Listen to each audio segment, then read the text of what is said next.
গতকাল ছিল আমার হাজব্যান্ডের জন্মদিন, তো ও তো বাড়িতে ছিল না, তাই আমার ছেলে ওকে না জানিয়েই কেকটা নিয়ে এসেছে বাবাইকে সারপ্রাইজ দেবে বলে। তো ওর বাবাই প্রথমে একটু অবাক হয়েছিল, তারপরে যাই হোক কেকটা কেটেছে। আর আমি বানিয়েছিলাম সবার জন্য চিকেন বিরিয়ানি। রাতে আমরা এটাই খেয়েছি, সেটাই আজকে আপনাদের সঙ্গে শেয়ার করছি। প্রথমেই সাদা তেলের মধ্যে পেঁয়াজ দিয়ে দিয়েছিলাম, কুচিয়ে রেখেছিলাম পেঁয়াজটা দিয়ে দিয়েছি। সেটা বেরেস্তা হয়ে গেলে এর মধ্যে জল দিয়ে নুন, হলুদ আর একটু কাশ্মীরি লঙ্কার গুঁড়ো দেবো, দিয়ে ওর মধ্যেই আলুগুলো সেদ্ধ হতে দেবো। আলুগুলো সেদ্ধ হবে, তার মধ্যে আমি ভাতটা বসিয়ে দেবো। 10 মিনিটের বেশি লাগে না, সেদ্ধ হয়ে যায় আলুটা। আলু সেদ্ধ হয়ে গেলে ওখানে ভাতটাও হয়ে যাবে। তারপর এই আলুগুলো তুলে নিয়ে এর মধ্যে চিকেনটাও সেদ্ধ করে নেব। আলুগুলো দিয়ে দিয়েছি, দিয়ে এবার এটা ঢাকা দিয়ে রেখে দেব।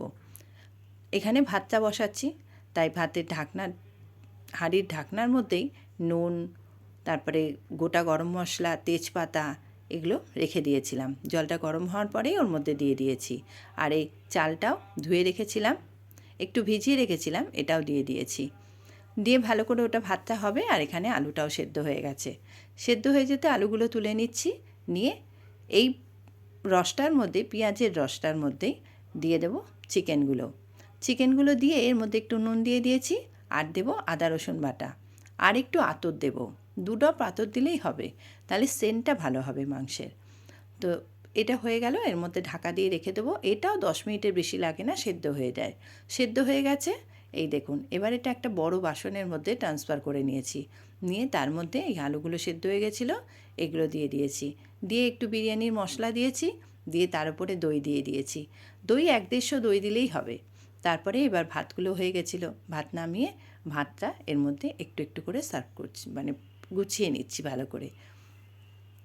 ভাত আগে লেয়ার দিয়েছি, তার মধ্যে বিরিয়ানির মশলা আর দুধ দিয়েছি, দিয়ে আরবার এখানে কেওড়া জল, গোলাপ জল আর কেশরী রং এগুলো দিয়ে একটু ঘোল করে সেটা দিয়ে দিয়েছি।